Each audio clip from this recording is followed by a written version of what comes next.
درس قرآن، درس حدیث، اصلاحی بیانات، فقہی مسائل اور وظائف کے لیے مفتی ابو بکر انصاری کے چینل کو سبسکرائب کریں۔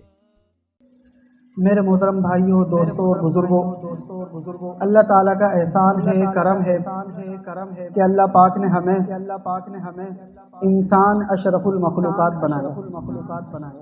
اگر اللہ تعالیٰ چاہتے ہمیں کوئی اور مخلوق بنا دیتے، کوئی کچھ کر سکتا تھا؟ اگر اللہ تعالیٰ چاہتے کوئی جن بنا دیتے، کوئی کچھ کر سکتا تھا؟ اگر اللہ تعالیٰ چاہتے کوئی درندہ بنا دیتے، کوئی پرندہ بنا دیتے، کوئی چنن بنا دیتے، کوئی کچھ بھی تو بنا سکتے تھے، لیکن اللہ پاک نے کرم فرمایا، فضل فرمایا کہ ہمیں انسان اشرف المخلوقات بنایا۔ اس کے بعد اللہ پاک نے ہم پر مزید بھی احسان فرمایا کہ ہمیں حضور اکرم صلی اللہ علیہ وسلم کی امت میں پیدا فرما دی۔ یہ وہ امت ہے کہ جس میں آنے کے لیے پچھلے نبی دعائیں کیا کرتے تھے کہ یا اللہ ہمیں اپنے لاڈلے نبی، اپنے محبوب نبی، اس کی امت میں بطور امتی ہی بھیج دے۔ حضرت عیسیٰ علیہ السلام اللہ پاک سے دعائیں فرمایا کرتے تھے کہ یا اللہ مجھے اپنے لاڈلے اور آخری نبی کی امت میں بطور امتی پیدا فرما دے۔ اللہ پاک نے ان کی یہ دعا قبول کی۔ اب قیامت سے پہلے حضرت عیسیٰ علیہ السلام آپ صلی اللہ علیہ وسلم کی امت میں بطور امتی آئیں گے، جبکہ پہلے جب وہ اس دنیا میں آئے تھے تو ان کا جو کلمہ تھا، ان کی جو دعوت تھی وہ تھی لا الہ الا اللہ عیسیٰ روح اللہ، کہ لوگوں لا الہ الا اللہ پڑھ لو کامیاب ہو جاؤ گے۔ لیکن اب جب وہ دوبارہ اس دنیا میں تشریف لائیں گے اور آپ صلی اللہ علیہ وسلم کی امت میں امتی بن کر آئیں گے تو وہ ایک ہی دعوت دیں گے اور وہ یہ کلمہ سنائیں گے کہ لوگوں اب یہ بولو لا الہ الا اللہ محمد الرسول اللہ۔ تو پتہ چلا کہ یہ جو امت ہے دیگر تمام جتنی بھی امتیں گزری ہیں سب سے بہترین امت ہے، سب سے افضل امت ہے۔ یہ وہ امت ہے کہ جو آئی تو سب سے آخر میں ہے لیکن جنت میں سب سے پہلے جائے گی، جس کے نبی سید الانبیاء، امام الانبیاء، سید الکونین اور امام الرسل، تمام نبیوں کے سردار، تمام رسولوں کے رسول، تمام امت کے نبی، وہ آئے تو سب سے آخر میں لیکن سب سے پہلے جنت میں جائیں گے، اور آپ صلی اللہ علیہ وسلم کی وجہ سے ساری دنیا کے انسان وہ بھی جنت میں جائیں گے۔ تو پتہ چلا آپ صلی اللہ علیہ وسلم کی امت بہترین امت ہے، جس کو اللہ پاک نے قرآن کریم میں ان الفاظ سے نقل کیا اور فرمایا کنتم خیر امت اخرجت للناس تأمرون بالمعروف وتنہون عن المنکر وتؤمنون باللہ، کہ تم بہترین امت ہو، لوگوں کی نفع رسانی کے لیے نکالے گئے ہو، خود بھی نیک کام کرتے ہو، دوسروں کو بھی نیک کام کی دعوت دیتے ہو، خود بھی برائی سے بچتے ہو، دوسروں کو بھی برائی سے بچنے کی دعوت دیتے ہو۔ تو اللہ پاک نے ہم پر احسان فرمایا، کرم فرمایا۔ اگر اللہ تعالیٰ چاہتے ہمیں آپ صلی اللہ علیہ وسلم کی امت میں پیدا نہ کرتے، حضرت عیسیٰ علیہ السلام کی امت میں پیدا کر دیتے، کوئی کچھ کر سکتا تھا؟ حضرت موسیٰ علیہ السلام کی امت میں کر دیتے، کوئی کچھ کر سکتا تھا؟ حضرت داؤد علیہ السلام کی امت میں کر دیتے، حضرت ابراہیم علیہ السلام کی امت میں کر دیتے، حضرت یونس علیہ السلام کی امت میں کر دیتے، حضرت موسیٰ علیہ السلام کی امت میں کر دیتے، حضرت نوح علیہ السلام کی امت میں کر دیتے۔ اس وقت کم و بیش 1,24,000 انبیاء علیہ والسلام اس دنیا میں تشریف لائے، کسی کی بھی امت میں پیدا کر سکتے تھے، لیکن اللہ پاک نے کرم فرمایا، فضل فرمایا کہ ہمیں حضور اکرم صلی اللہ علیہ وسلم کی امت میں پیدا فرمایا۔ تو یہ خاص فضیلت ہمیں ملی، کیوں ملی؟ اللہ پاک نے ہم سے محبت فرمائی۔ اس کے بعد اللہ پاک نے ہم پر مزید بھی احسان فرمایا۔ جس وقت ہم اس دنیا میں پیدا ہوئے، جس وقت ہم اس دنیا میں تشریف لائے، اللہ پاک نے ہمیں مسلمانوں کے گھر میں پیدا فرمایا۔ اگر اللہ تعالیٰ چاہتے کسی ہندو کے گھر میں پیدا کر دیتے، کوئی کچھ کر سکتا تھا؟ اگر اللہ تعالیٰ چاہتے کسی یہودی کے گھر میں پیدا کر دیتے، کوئی کچھ کر سکتا تھا؟ اگر اللہ تعالیٰ چاہتے کسی عیسائی کے گھر میں پیدا کر دیتے، کوئی کچھ کر سکتا تھا؟ کسی بتوں کی عبادت کرنے والے کے گھر میں کر دیتے، چاند کی عبادت کرنے والے کے گھر میں کر دیتے، سورج کی عبادت کرنے والے کے گھر میں کر دیتے، آگ کی عبادت کرنے والے کے گھر میں کر دیتے، ستاروں کی عبادت کرنے والے کے گھر میں کر دیتے، آج اس وقت دنیا کے اندر 4200 مذہب ہیں، کسی بھی مذہب کے اندر پیدا کر دیتے کوئی کچھ کر سکتا تھا۔ اللہ پاک نے احسان فرمایا، کرم فرمایا کہ ہمیں مسلمانوں کے گھر میں پیدا کر۔ اللہ تعالیٰ قرآن کریم میں ارشاد فرما رہے ہیں ان الدین عند اللہ الاسلام، ان الدین عند اللہ الاسلام، اللہ کے نزدیک پسندیدہ مذہب صرف اور صرف اسلام ہے، صرف اور صرف اسلام ہے۔ 4199 مذہب والے اللہ پاک کی نظر میں ناکام ہے، صرف ایک مذہب اور وہ ہے اسلام اللہ پاک کی نظر میں کامیاب۔ تو اللہ پاک نے احسان فرمایا، کرم فرمایا کہ ہمیں مسلمانوں کے گھر میں پیدا کر۔ اسی طرح اللہ پاک نے ہم پر مزید بھی احسان فرمایا، جس وقت ہم پیدا ہوئے ہمیں آنکھیں صحیح سلامت دے دی، جس وقت ہم پیدا ہوئے ہمیں کان صحیح سلامت دے دیے، ہمیں زبان صحیح سلامت دے دی، ہمیں دونوں ہاتھ دے دیے، دونوں ٹانگیں دے دی، پورا جسم صحیح سلامت دے دیا۔ اگر اللہ تعالیٰ چاہتے ہمیں نابینا پیدا کر دیتے کوئی کچھ کر سکتا تھا، اگر اللہ تعالیٰ چاہتے ہمیں پیدائشی گونگا پیدا کر دیتے کوئی کچھ کر سکتا تھا، اگر اللہ تعالیٰ چاہتے ہمیں پیدائشی بہرا پیدا کر دیتے کوئی کچھ کر سکتا تھا، اگر اللہ تعالیٰ چاہتے ہمیں دماغی طور پر پاگل پیدا کر دیتے کوئی کچھ کر سکتا تھا، اگر اللہ تعالیٰ چاہتے ہمیں ایک ہاتھ دیتے ایک نہ دیتے کوئی کچھ کر سکتا تھا، اگر اللہ تعالیٰ چاہتے ہمیں ایک ٹانگ دیتے ایک نہ دیتے، یا دونوں ٹانگیں نہ دیتے یا دونوں ہاتھ نہ دیتے، کچھ بھی تو کر سکتے تھے، کوئی کچھ کر سکتا تھا۔ اللہ پاک نے احسان فرمایا، کرم فرمایا کہ ہمیں پورا جسم صحیح سلامت دے دیا۔ آج بھی اس دنیا کے اندر کتنے ہی انسان ایسے پیدا ہوتے ہیں جو پیدائشی نابینا ہوتے ہیں، آج بھی دنیا کے اندر کتنے ہی انسان ایسے پیدا ہوتے ہیں جو پیدائشی بہرے ہوتے ہیں، کتنے ہی انسان ایسے پیدا ہوتے ہیں جو پیدائشی گونگے ہوتے ہیں، کتنے ہی انسان ایسے پیدا ہوتے ہیں جو کسی نہ کسی نقص میں پیدا ہوتے ہیں، کسی کا ایک ہاتھ ہوتا ہے کسی کا ایک نہیں ہوتا، کسی کی دونوں ٹانگیں نہیں ہوتی۔ کتنے ہی انسان اس دنیا میں جب پیدا ہوتے ہیں اپنے جسم کی کسی نہ کسی کمی کے ساتھ پیدا ہوتے ہیں۔ تو اللہ پاک نے ہم پر احسان فرمایا، کرم فرمایا کہ ہمیں پورا جسم صحیح سلامت دے دیا۔ اور آج بھی اللہ پاک نے ہم پر کرم فرمایا، کیا کرم فرمایا، آج ہم میں سے یہاں ہر کوئی گناہ گار ہے، ہر کوئی گناہوں میں ڈوبا ہوا ہے، رات دن ہم اللہ کی نافرمانی کرتے ہیں، رات دن ہم اللہ کو ناراض کرتے ہیں۔ ابھی بھی کتنے ہی ہم میں سے ایسے ہوں گے جنہوں نے فجر کی نماز بھی نہیں پڑھی ہوگی، فجر کی نماز دور کی بات قضا بھی نہیں پڑھی ہوگی۔ کتنے ہی ہم میں سے ایسے مسلمان موجود ہیں جنہوں نے ظہر بھی نہیں پڑھی ہوگی، عصر بھی نہیں پڑھی ہوگی، شاید مغرب بھی نہیں پڑھی ہوگی، لیکن اس کے باوجود بھی اللہ پاک ان کے جسم کو ان کے حوالے کر دیتا ہے۔ ان کے گناہوں کی وجہ سے ان کو کوئی بیماری نہیں دیتا، ان کے گناہوں کی وجہ سے ان کو کوئی تکلیف نہیں دیتا، اور اس انتظار میں ہوتا ہے کہ یہ میرا بندہ توبہ کرے گا۔ اللہ پاک قرآن کریم میں ارشاد فرماتے ہیں یا عبادی الذین اسرفوا علی انفسہم لا تقنطوا من رحمت اللہ، یا عبادی الذین اسرفوا علی انفسہم لا تقنطوا من رحمت اللہ، اے میرے نافرمان بندو، اے مجھ سے ناراض ہوئے بندو، میری رحمت سے مایوس نہ ہونا، میری رحمت سے مایوس نہ ہونا۔ وہ اللہ ہماری توبہ کے انتظار میں ہے، وہ اللہ ہم سے راضی ہونے کے لیے ہماری توبہ کے انتظار میں رہتا ہے۔ کبھی تو میرا بندہ میرے پاس آئے گا، کبھی تو میرا بندہ مجھ سے آ کر دوستی کرے گا، کبھی تو میرا بندہ مجھ سے آ کر معافی مانگے گا۔ وہ اللہ، اس نے ہمیں مختصر وقت کے لیے دنیا میں بھیجا ہے، اس نے ہمیں مختصر وقت کے لیے دنیا میں بھیجا ہے۔ مختصر سا وقت کتنا؟ کسی کو 20 سال کی صورت میں ملا، کسی کو 30 سال کی صورت میں ملا، کسی کو 40 سال کی صورت میں ملا، کسی کو 50 سال کی صورت میں ملا، کسی کو 60 سال کی صورت میں ملا، کسی کو 70 سال کی صورت میں ملا، کسی کو 80 90 یا 100 سال۔ اس سے زیادہ کوئی نہیں بچ سکتا، اس سے زیادہ کوئی نہیں رہ سکتا۔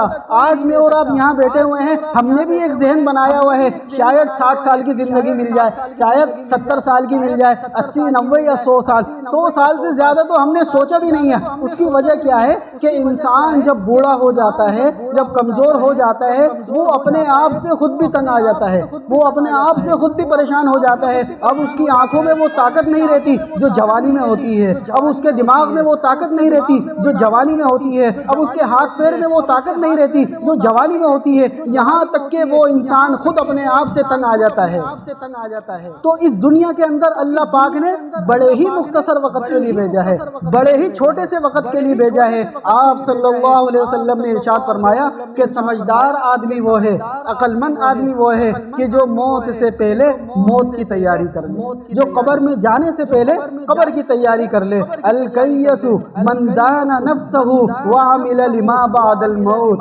الکیس من دان نفسہ وعمل لما بعد الموت۔ اے میرے پیارو، اے میرے عزیزو، بڑی ہی مختصر سی زندگی ہے، بڑی ہی چھوٹی سی زندگی ہے۔ اس مرنے کے بعد کی زندگی کی مثال آپ صلی اللہ علیہ وسلم نے اس حدیث مبارکہ سے دی اور فرمایا، اے میرے صحابیوں، اے میرے ساتھیوں، اس بات کو یاد رکھنا کہ اس دنیا کی مثال اور آخرت کی مثال ایسی ہے کہ اگر اس زمین سے لے کر آسمان تک رائے کے دانوں سے بھر دیے جائے، اس زمین کو آسمان تک رائے کے دانے سے بھر دیے جائے اور 500 سال کے بعد ایک پرندہ آئے اور ایک رائے کا دانہ اٹھا کر لے جائے، اس کے بعد 500 سال بعد دوبارہ آئے اور دوسرا رائے کا دانہ اٹھا کر لے جائے، اس طرح ہر 500 سال کے بعد پرندہ آئے ایک دانہ لے جائے، پرندہ آئے ایک دانہ لے جائے، ایک وقت آئے گا، ایک وقت آئے گا اس زمین سے لے کر آسمان تک جتنے بھی رائے کے دانے ہیں وہ ختم ہو جائیں گے، لیکن موت کے بعد جو زندگی آنے والی ہے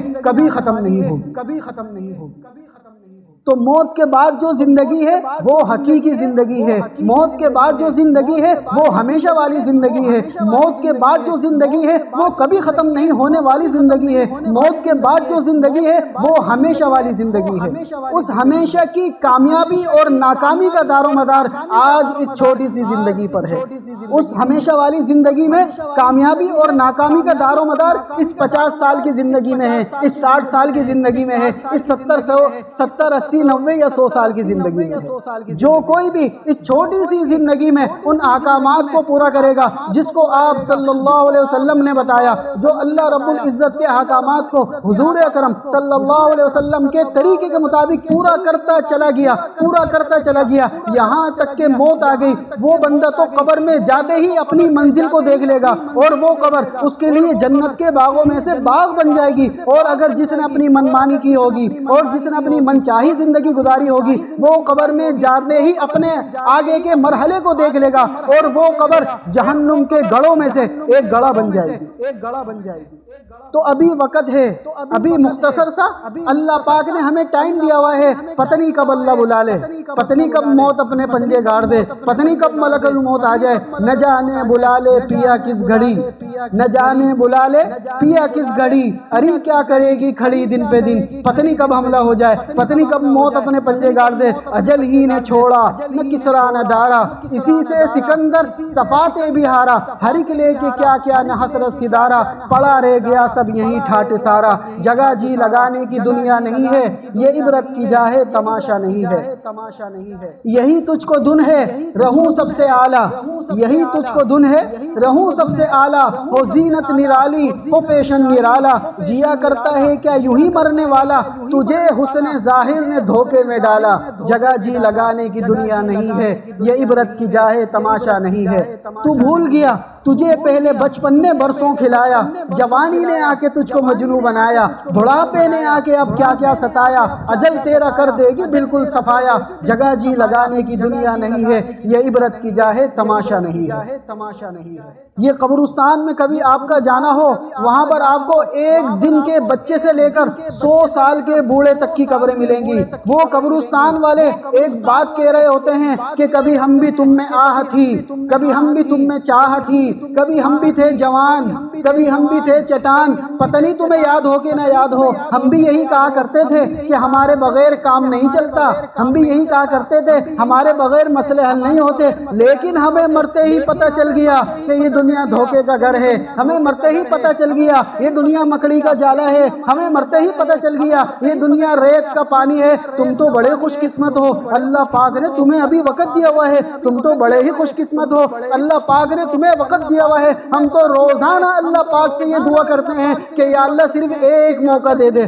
یا اللہ صرف ایک موقع دے دے، ہمیں دوبارہ دنیا میں بھیج دے، ہم آپ کی عبادت کر کے آئیں گے۔ لیکن اللہ پاک ارشاد فرماتے ہیں وَلَن يُؤَخِّرَ اللَّهُ نَفْسًا إِذَا جَاءَ أَجَلُهَا وَلَن يُؤَخِّرَ اللَّهُ نَفْسًا إِذَا جَاءَ أَجَلُهَا، جس کی موت آ گئی اب اس کو ایک سیکنڈ کا موقع بھی نہیں ملے گا۔ تو اللہ پاک نے ہم پر کرم فرمایا ہے، فضل فرمایا ہے، یہ ہماری سانسیں چل رہی ہیں، جب تک یہ سانس جا رہی ہے، جب تک یہ سانس آ رہی ہے، جب تک موقع ہے۔ اس کے بعد ملک الموت جب آئے گا وہ یہ قرآن کی آیت پڑھے گا وَجَاءَتْ سَكْرَةُ الْمَوْتِ بِالْحَقِّ وَجَاءَتْ سَكْرَةُ الْمَوْتِ بِالْحَقِّ ذَلِكَ مَا كُنْتَ مِنْهُ تَحِيدُ، وہ موت کا فرشتہ آ گیا، وہ موت کا فرشتہ آ گیا موت کو لے کر۔ وہ موت کا فرشتہ یہ کہے گا اے طاقتور انسان، اے ابن آدم، اے آدم کی اولاد، کہاں گیا وہ تیری طاقت؟ آج تو طاقتور ہے، اپنی طاقت سے موت سے بچ سکتا ہے تو بچ کے دکھا۔ آج تو بادشاہ ہے، آج تو وزیر ہے، آج تو صدر صاحب ہے، آج تو کوئی بہت بڑا شہرت والا بندہ ہے، تو بچ سکتا ہے تو بچ کے دکھا، تو بھاگ سکتا ہے تو بھاگ کے دکھا۔ نہ وہ بھاگ سکے گا نہ وہ بچ سکے گا، اور وہ ملک الموت اس کی جان نکالنا شروع کر دے گا۔ تو وہ وقت ایک دن ہمارے پاس آنے والا ہے، کوئی نہیں بچ سکتا۔ کل نفس ذائقۃ الموت، کل نفس ذائقۃ الموت، ہر نفس کو ایک دن موت کا ذائقہ چکھنا ہے۔ تم نے دنیا کے اندر بڑے بڑے ذائقے چکھے، آخری ذائقہ موت کا ہوگا۔ تم نے دنیا کے اندر بڑے بڑے لذیذ کھانوں کے ذائقے چکھے، آخری ذائقہ موت کا ہوگا۔ وہ موت کا ذائقہ تمام ذائقوں کو ختم کر دے گا۔ وہ موت کا ذائقہ تم نے اللہ کی نافرمانی بد نظری کر کے دی، وہ بد نظری کا ذائقہ اللہ پاک اس موت کے ذائقے سے ختم کر دے گا۔ اے انسانوں، اللہ پاک ارشاد فرما رہے ہیں یعلم خائنۃ الاعین وما تخفی الصدور، یعلم خائنۃ الاعین وما تخفی الصدور، وہ اللہ تمہاری آنکھوں کی خیانت کو بھی جانتا ہے، وہ اللہ تمہاری آنکھوں کی خیانت کو بھی جانتا ہے، جو تم کرتے ہو چھپ کر اس جہان سے کوئی دیکھتا ہے تم کو آسمان سے۔ خاکی پر مت کرو خاک، اپنی زندگانی کو جوانی کرو اس پر فدا جس نے دی جوانی کو۔ یہ جوانی اللہ نے دی ہے، ایک دن ختم ہو جائے گی۔ یہ جوانی اللہ نے دی ہے، ایک دن ختم ہو جائے گی۔ آج 1924 ہے، آج 2024 ہے۔ 1924 کے اندر جو انسان زندہ تھے آج وہ کہاں ہیں؟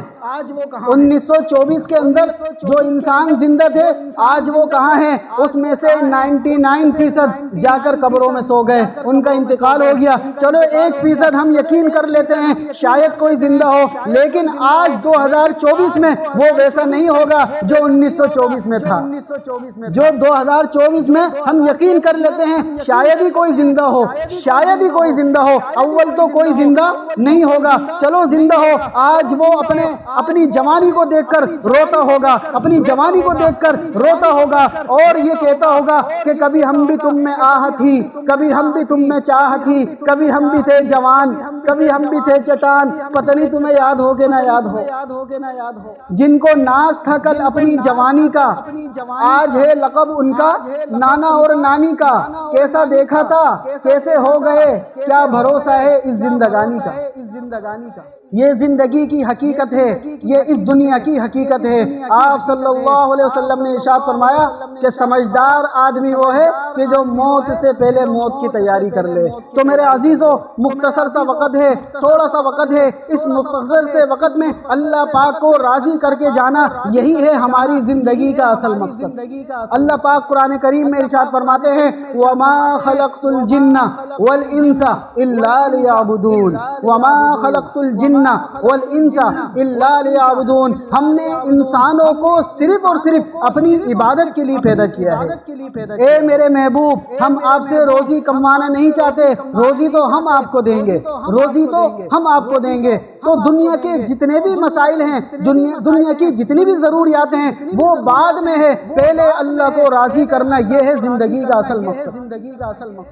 تو اللہ پاک نے ہمیں کتنی ساری نعمتیں دی، کتنی ساری نعمتیں دی. چند نعمتیں ابھی ہم نے گنی، بڑی بڑی نعمتیں ہم نے ابھی گنی. اس کے علاوہ اتنی نعمتیں ہیں کہ انسان شمار نہیں کر سکتا. اسی وجہ سے اللہ پاک بار بار کہہ رہے ہیں فَبِأَيِّ آلَاءِ رَبِّكُمَا تُكَذِّبَانِ فَبِأَيِّ آلَاءِ رَبِّكُمَا تُكَذِّبَانِ. تو تم اپنے پروردگار کی کون کون سی نعمت کو جھٹلاؤ گے؟ تو تم اپنے پروردگار کی کون کون سی نعمت کو جھٹلاؤ گے؟ چلو ذرا غور کرتے ہیں آنکھ کی نعمت پر. اس آنکھ کے اندر آج سائنس بتاتی ہے کہ 72 کروڑ بلب لگے ہوئے ہیں. اس آنکھ کے اندر 72 کروڑ بلب لگے ہوئے ہیں. اگر ایک بلب بھی کام کرنا چھوڑ دے تو رات رات نہ لگے، دن دن نہ لگے، سورج سورج نہ لگے اور یہ دھوپ دھوپ نہ لگے، کوئی چیز سمجھ میں نہ آئے، ساری چیزیں پھیکی پڑ جائیں. اسی طرح سائنس بتاتی ہے کہ آج اس آنکھ کے اندر 72 کروڑ رنگ بھرے ہوئے ہیں. 72 کروڑ رنگ بھرے ہوئے ہیں. جبھی تو یہ کالا کالا دکھتا ہے، جبھی تو یہ نیلا نیلا دکھتا ہے، جبھی تو یہ پیلا پیلا دکھتا ہے، جبھی تو یہ ہرا ہرا دکھتا ہے. یہ ملٹی کلر، یہ ریمبو کلر اور یہ RGB کلر، یہ سارے کلر پہلے ہماری آنکھ کے اندر ہے، بعد میں دنیا کے اندر ہے. اگر آنکھ کے اندر ایک کلر بھی کام کرنا چھوڑ دے تو باہر کا ہرا ہرا نہ دکھے، باہر کا لال لال نہ دکھے، نیلا نیلا نہ دکھے. پھر موتیے کا آپریشن ہو، پھر کبھی لال موتیا، کبھی پیلا موتیا، کبھی سفید موتیا، کبھی کالا موتیا، اس طرح کی چیزیں سامنے آ جائیں.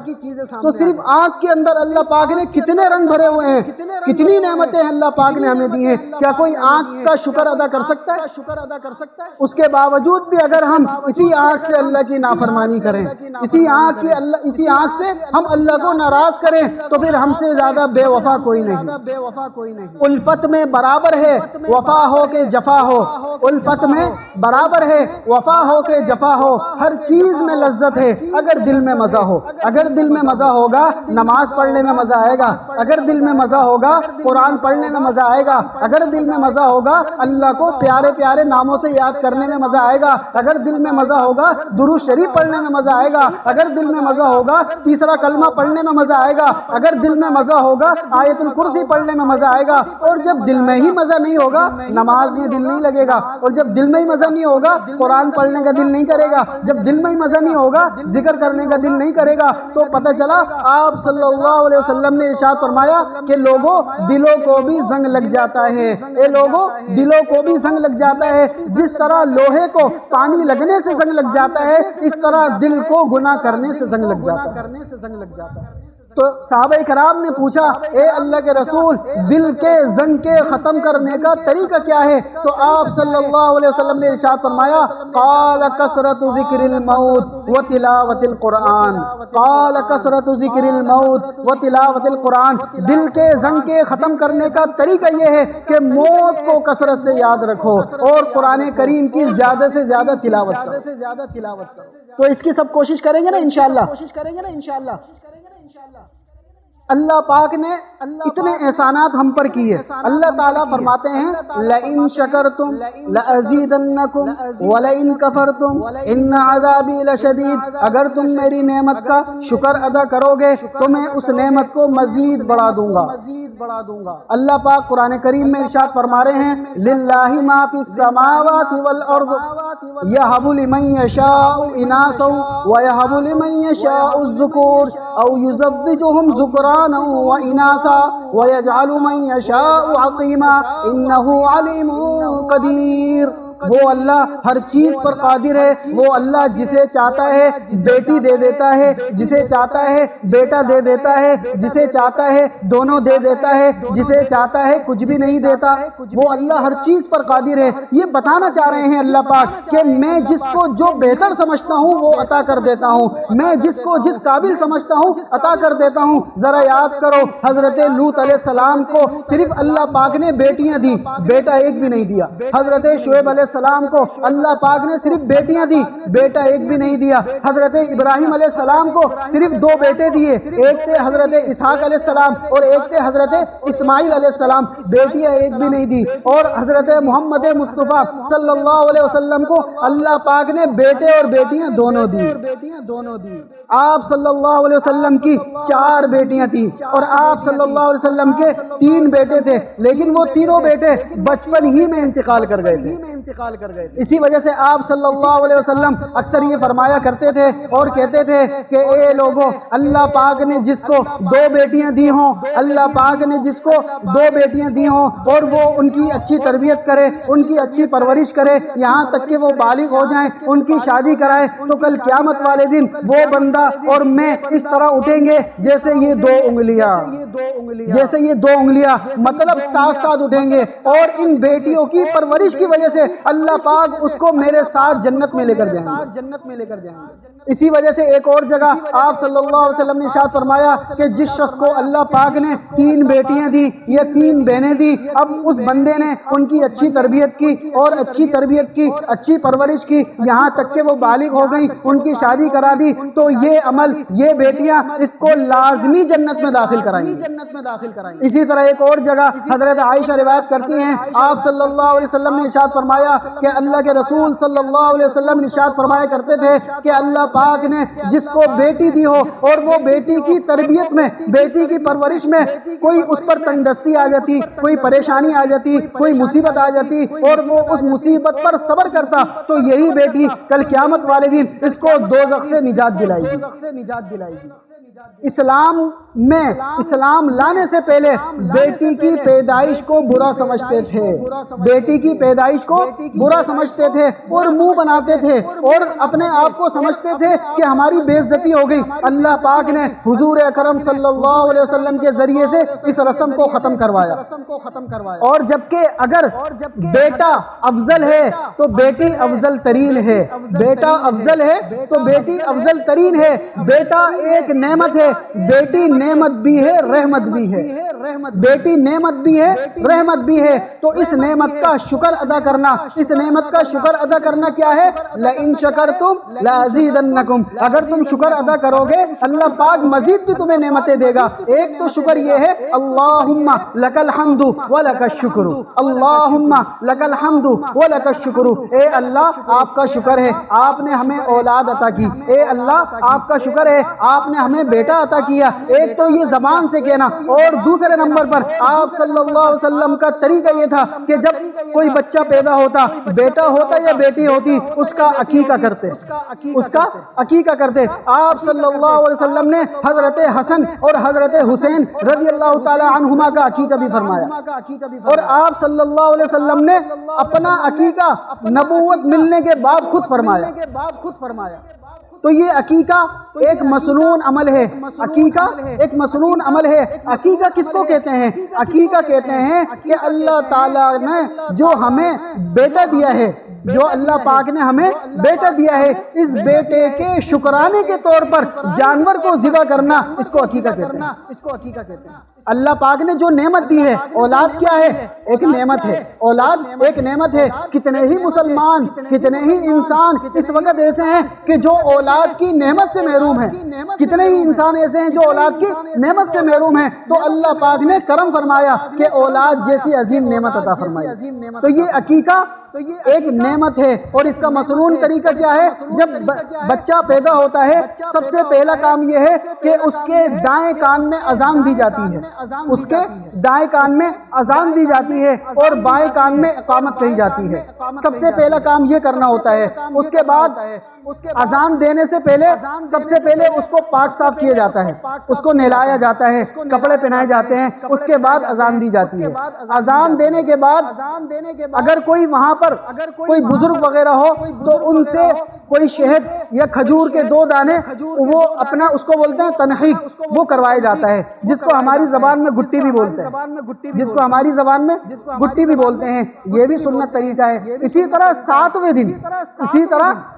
دن آپ صلی اللہ علیہ وسلم کا طریقہ یہ تھا کہ 7ویں دن بچے کا عقیقہ فرمایا کرتے تھے، جیسے کہ حضرت حسن حسین رضی اللہ تعالی عنہما کا 7ویں دن عقیقہ کیا۔ مثال کے طور پر اگر کوئی بچہ اتوار کو پیدا ہوا تو اب جو ہفتہ آئے گا اس دن عقیقہ کرتے، اگر کوئی ہفتے کو پیدا ہوا تو جمعے والے دن کرتے، اگر کوئی جمعے کو پیدا ہوا تو جمعرات والے دن کرتے، یعنی ایک دن پہلے کرتے۔ یہ مسنون عمل ہے۔ اس کے بعد اس کے بعد جو عقیقے کا بکرا ہوتا ہے، اب اگر بیٹا ہے تو بیٹے کے لیے 2 بکرے ہیں، یعنی بیٹے کے لیے 2 بکرے ہیں، اور اگر بیٹی ہے تو اس کے لیے 1 بکرا ہے۔ بکرا ہو یا بکری ہو، دمبا ہو یا کوئی بھی جانور ہو، اس طرح کر سکتے ہیں۔ جس طرح میراث کے اندر بیٹے کے 2 حصے ہوتے ہیں اور بیٹی کا 1 حصہ ہوتا ہے، اسی طرح اس کے بعد یہ جو گوشت ہے، یہ جو بکرے کا بکری کا جو بھی گوشت ہوتا ہے، اس کے 3 حصے کرنے مسنون عمل ہے۔ پہلا حصہ اس کو صدقہ کر دیا جائے، یعنی 3 حصے ہو گئے، 3 حصے میں سے پہلا حصہ اللہ کے نام پر صدقہ کر دیا، جو دوسرا حصہ ہے اس میں اپنے پڑوسیوں کو اور اپنے رشتہ داروں کو بلا کر دعوت دینا، یہ دوسرا حصہ ہے۔ اسی طرح جو 1 حصہ اور بچتا ہے اس کو چاہے تو بچا کر رکھ لے، بعد میں استعمال کر لے۔ تو یہ 3 حصے ہو گئے، عقیقے کے جانور کے گوشت کے 3 حصے ہو گئے۔ اسی طرح آگے کا مسنون عمل اس کا اچھا سا نام رکھنا، اچھا سا نام رکھنا۔ سب سے پہلا حق بچے کا کیا ہے؟ اس کا نام اچھا ہو۔ کوشش کریں کہ جس کے اندر لفظ اللہ ہے، یعنی قرآن پاک کے اندر شروع کے اندر 99 نام ہیں، اللہ پاک کے صفاتی نام ہیں، ان میں سے کوئی نام رکھ لیں جس کے آخر میں لفظ اللہ ہے۔ مثال کے طور پر عبداللہ، اور اسی طرح سیف اللہ، اکرام اللہ، خلیل اللہ، حبیب اللہ وغیرہ، اس طرح جس میں لفظ اللہ ہے۔ تو اللہ پاک کو یہ 2 نام بڑے زیادہ پسند ہیں، قل ادعوا اللہ عبد الرحمن، قل ادعوا اللہ عبد الرحمن۔ قرآن کریم میں اللہ پاک فرماتے ہیں کہ چاہے تم اللہ کو اللہ کے نام سے یاد کرو، چاہے رحمان کے نام سے یاد کرو، وہ سنتا ہے۔ تو یہ 2 نام سب سے بہتر یہ ہے کہ ان 2 ناموں میں سے کوئی نام تجویز کر لیں۔ اس کے بعد آپ صلی اللہ علیہ وسلم کا نام مبارک، آپ صلی اللہ علیہ وسلم کے صفاتی نام جو قرآن کریم کے آخر میں لکھے ہیں، اگر بیٹا ہے۔ اسی طرح تیسرا درجہ صحابہ کرام کے نام، صحابہ کرام کے نام۔ سب سے پہلے خلیفہ، جو 4 ہمارے خلیفہ ہیں ان میں سے کسی کا نام رکھ لیں، چاروں خلفاء میں سے کسی کا نام رکھ لیں، یا جو بھی صحابی کا نام آپ کو اچھا لگے اس صحابی کا نام رکھ لیں۔ اس کے بعد تابعین، تبع تابعین، اسی طرح جو اچھے معنی والا نام ہو اس کو نام رکھنا چاہیے۔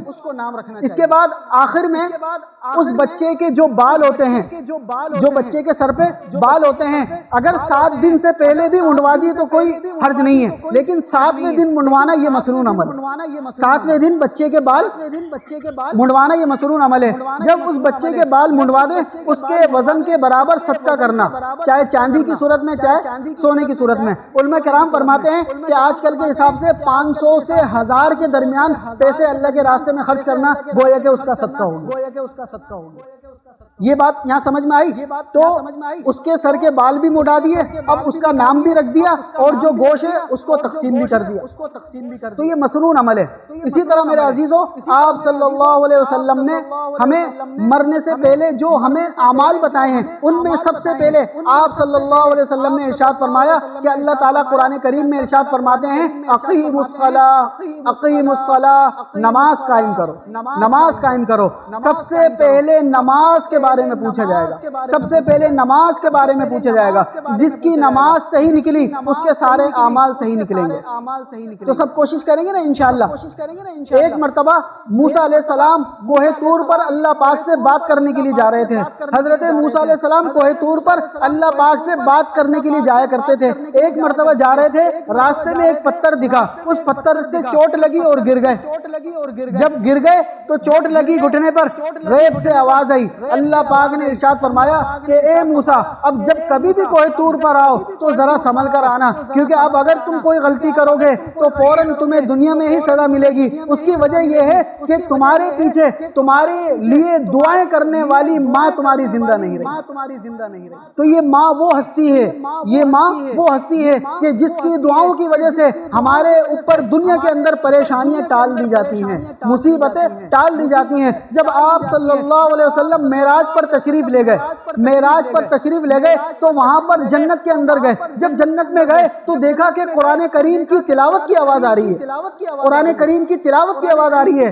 آپ صلی اللہ علیہ وسلم نے حضرت جبرائیل علیہ السلام سے پوچھا یہ کس کی آواز ہے، یہ کس کی آواز ہے؟ تو حضرت جبرائیل علیہ السلام نے عرض کیا کہ اے اللہ کے رسول، یہ نعمان بن حارث کی تلاوت کی آواز ہے۔ آپ صلی اللہ علیہ وسلم نے ارشاد فرمایا نعمان تو ابھی دنیا میں ہیں، اس کا تو انتقال نہیں ہوا، یہ جنت جنت میں کیسے آواز آ رہی ہے؟ تو آپ صلی اللہ علیہ وسلم کو حضرت جبرائیل نے بتایا کہ وہ ماں کے ایسے فرما بردار ہیں، ماں کی ایسی خدمت کرتے ہیں کہ وہ قرآن کی تلاوت دنیا میں کرتے ہیں، اللہ پاک اس کی اس آواز کو جنت میں بھی سناتے ہیں۔ تو یہ ماں کی خدمت کی وجہ سے، ماں کی خدمت کی وجہ سے، اسی وجہ سے آپ صلی اللہ علیہ وسلم فرمایا کرتے تھے کہ جنت ماں کے قدموں تلے ہے، جنت ماں کے قدموں تلے ہے، جنت ماں کے قدموں تلے ہے، اور جنت کا دروازہ باپ ہے، جنت کا دروازہ باپ ہے۔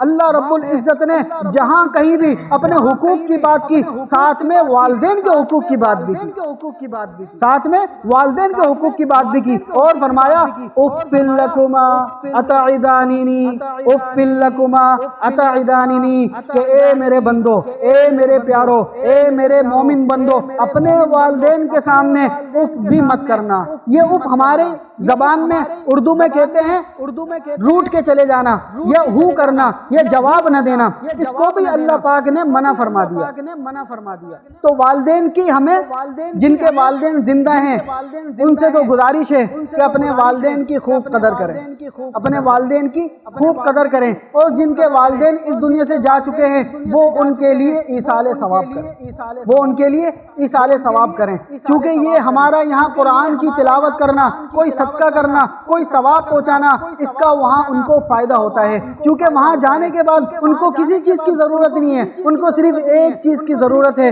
اور وہ ہے ہمارا یہاں سے ان کے لیے ایصال ثواب پہنچانا۔ ایک مرتبہ آپ صلی اللہ علیہ وسلم نے ارشاد فرمایا کہ اے لوگو، تم اپنی اولاد کی خاطر دنیا کے اندر جتنی مرضی ان کے لیے دولت جمع کر لو، جتنی مرضی ان کے لیے آسائشیں پیدا کر لو، اچھی سے اچھی چیز دلا دو، اور تم چاہو ان کے لیے کوئی پریشانی ان کو دنیا میں نہ ہو، لیکن یاد رکھنا کل قیامت والے دن یہی اولاد تم سے بھاگ رہی ہوگی۔ یوم یفر المرء من اخیہ وامہ وابیہ وصاحبتہ وبنیہ لکل امرئ منہم یومئذ شأن یغنیہ۔ اور ہاں، البتہ وہ بندہ جس نے اپنی اولاد کو، جس نے اپنے بیٹے کو قرآن کا حافظ بنایا ہوگا، جس نے اپنے بیٹے کو قرآن کا حافظ بنایا ہوگا، اب یہی بیٹا کل قیامت والے دن اپنے ماں باپ کو ڈھونڈ رہا ہوگا، کیونکہ جس وقت انسان قبروں سے اٹھیں گے، کوئی کسی جگہ پر ہوگا، کوئی کسی جگہ پر ہوگا، کوئی کسی جگہ پر ہوگا، تو ایک عجیب سا عالم ہوگا، ایک عجیب سی کیفیت ہوگی، ماں فلاں جگہ دفن ہے، باپ کہیں اور دفن ہے، بیٹا کہیں اور دفن ہے، تو جس وقت اپنی قبروں سے اٹھیں گے تو ایک دوسرے کو تلاش کریں گے، ایک دوسرے کو ڈھونڈیں گے، تو وہ بیٹا جو دنیا کے اندر حافظ قرآن ہوگا، وہ بیٹا جو دنیا کے اندر حافظ قرآن ہوگا، وہ اپنے ماں باپ کو ڈھونڈ رہا ہوگا، وہ اپنے ماں باپ کو ڈھونڈ رہا ہوگا، اور اللہ تعالیٰ کی طرف سے اعلان ہوگا، آؤ جاؤ حافظ قرآن، آ جاؤ حافظ قرآن، وہ حافظ قرآن جنہوں نے دنیا کے اندر قرآن کو یاد کیا، جنہوں نے دنیا کے اندر قرآن کو حفظ کیا، آج وہ اللہ ان کو انعام دے گا، آج وہ اللہ ان کو انعام دے گا، سب سے پہلے ان کے والدین کو انعام دے گا۔ آ جاؤ بھئی، تم نے بڑی محنت کی، اپنے بچے کو حافظ قرآن بنایا، آج تمہارے سروں کے اوپر سونے کا تاج پہنایا جائے گا۔ یہاں دنیا میں کوئی چھوٹا سا انعام کسی کو مل جائے، چھوٹا سا انعام کسی کو مل جائے، کتنی خوشی ہوتی ہے، کتنی خوشی ہوتی ہے۔ یہاں کی کیفیت کا اندازہ نہیں ہوتا کہ دیکھو میرے بیٹے کی وجہ سے میری کتنی عزت ہو رہی ہے، دیکھو میرے بیٹے کی وجہ سے آج مجھے پورے کراچی کے لوگوں کے سامنے فخر ہوا، آج مجھے پورے سندھ کے لوگوں کے سامنے فخر ہوا، آج مجھے پورے پاکستان کے لوگوں کے سامنے فخر ہوا۔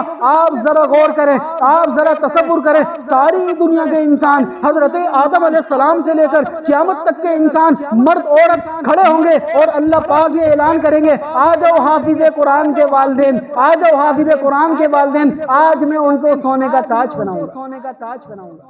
تو اصل کامیابی آخرت میں ہے۔ اپنے بچوں کو حافظ قرآن بنائیں، اپنے بچوں کو عالم دین بنائیں، اپنے بچوں کو مفتی بنائیں۔ کیوں؟ اصل دین یہی ہے، اصل کامیابی یہی ہے۔ کچھ بھی ہو جائے، جو حافظ قرآن ہوگا، جو عالم دین ہوگا، کبھی بھوکا نہیں سوئے گا، جو عالم دین ہوگا، جو حافظ قرآن ہوگا، کبھی بھوکا نہیں سوئے گا۔ فرق یہ ہوگا کہ ایک دنیا کا طلبگار دنیا میں اگر بڑے سے بڑا ہنر بھی کسی کو سنا دے، ہنر بھی کسی کو سکھا دیا جائے، سائنسدان بنا دیا جائے، لیکن آپ مجھے چھوٹی سی ایک مثال دیں، کیا کوئی ایسی سائنس یا کوئی ایسا علم ہے کہ جو زبان کے کچھ بولوں کے ذریعے سے آپ کے اوپر آنے والی مصیبت کو ٹال سکے؟ کوئی ایسے الفاظ ہیں کسی بھی علم کے اندر، کسی بھی ایجوکیشن کے اندر کوئی ایسا ہنر ہو کہ جس میں کوئی الفاظ کہو اور آنے والی مصیبت ٹل جائے؟ واحد ایک علم ہے، واحد ایک علم ہے کہ جس کے ذریعے سے آنے والی مصیبتیں ٹل جاتی ہیں، اور وہ علم کیا ہے؟ وہ ہے قرآن کا علم۔ کیا ہے؟ قرآن کا علم۔ اس دنیا کے اندر 4 علوم ہے، اس دنیا کے اندر 4 علوم ہے۔ پہلا علم وہ ہے جس کو بولتے ہیں فطری علم۔ کیا بولتے ہیں؟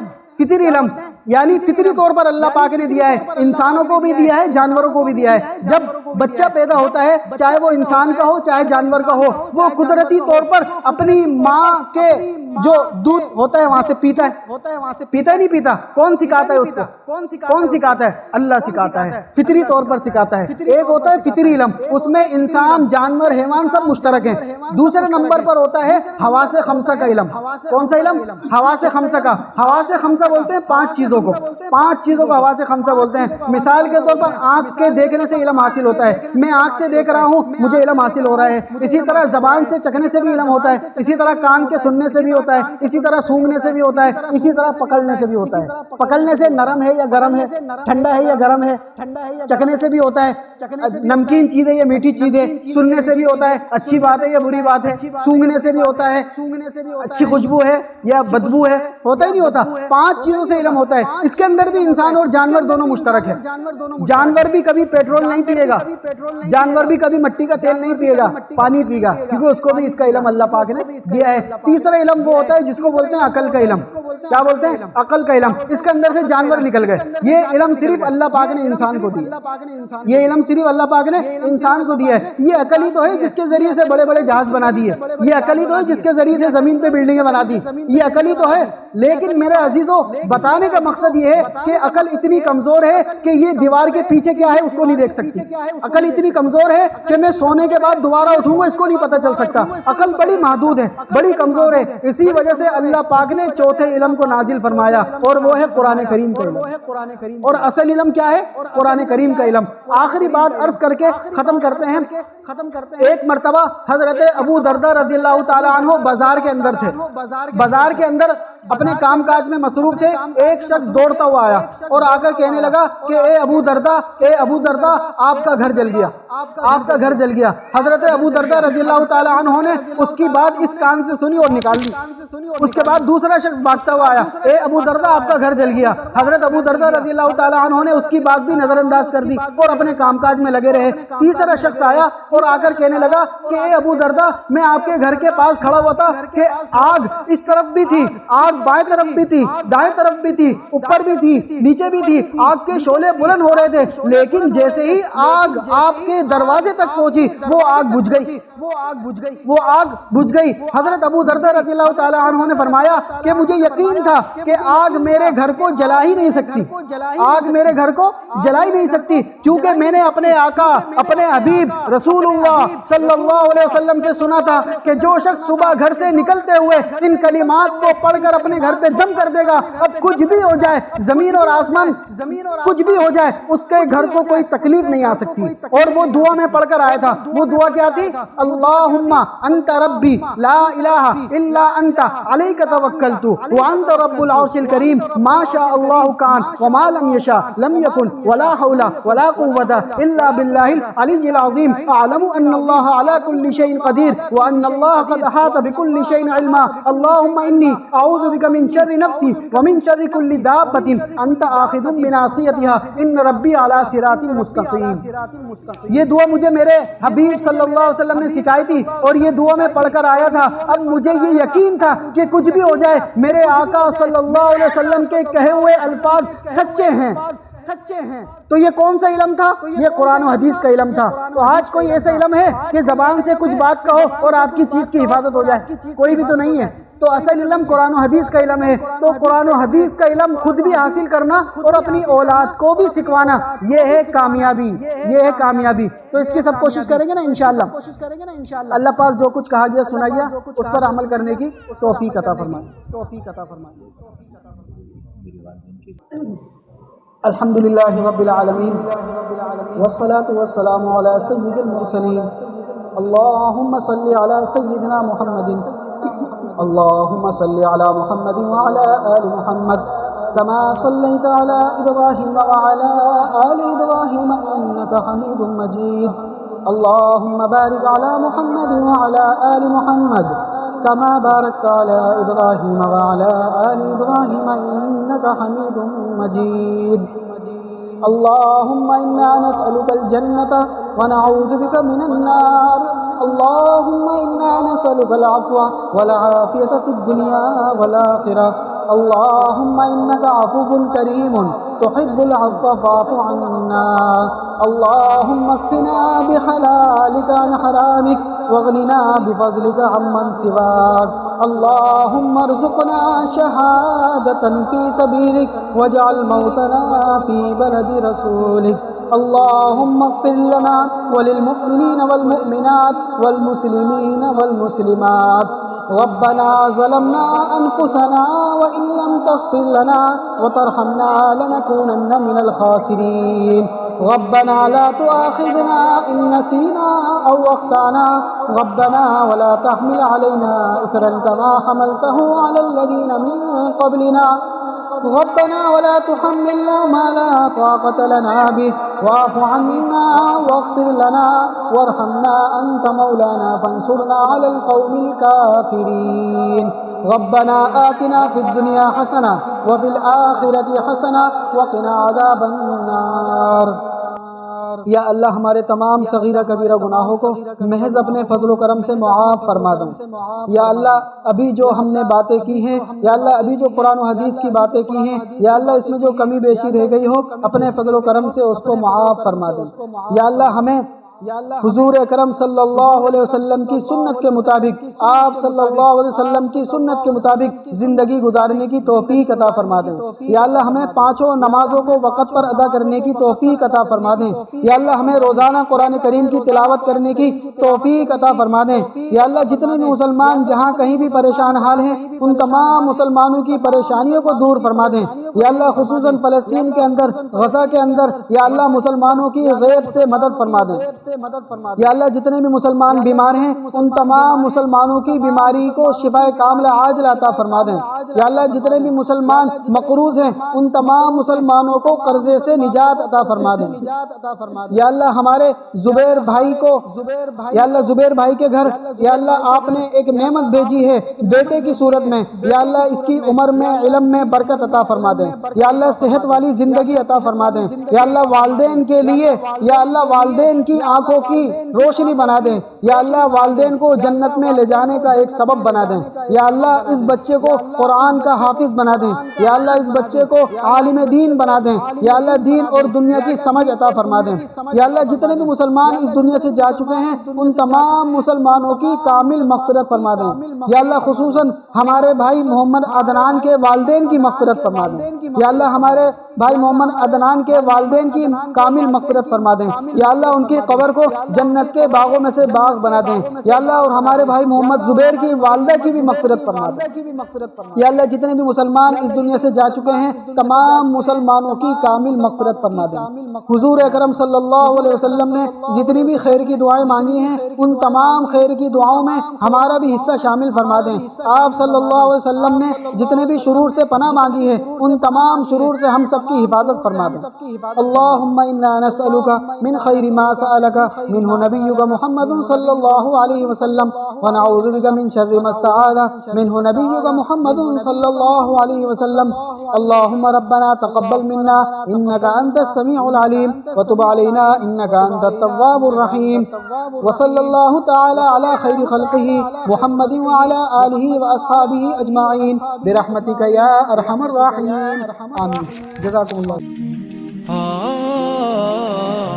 درس قرآن، درس حدیث، اصلاحی بیانات، فقہی مسائل اور وظائف کے لیے مفتی ابو بکر انصاری کے چینل کو سبسکرائب کریں۔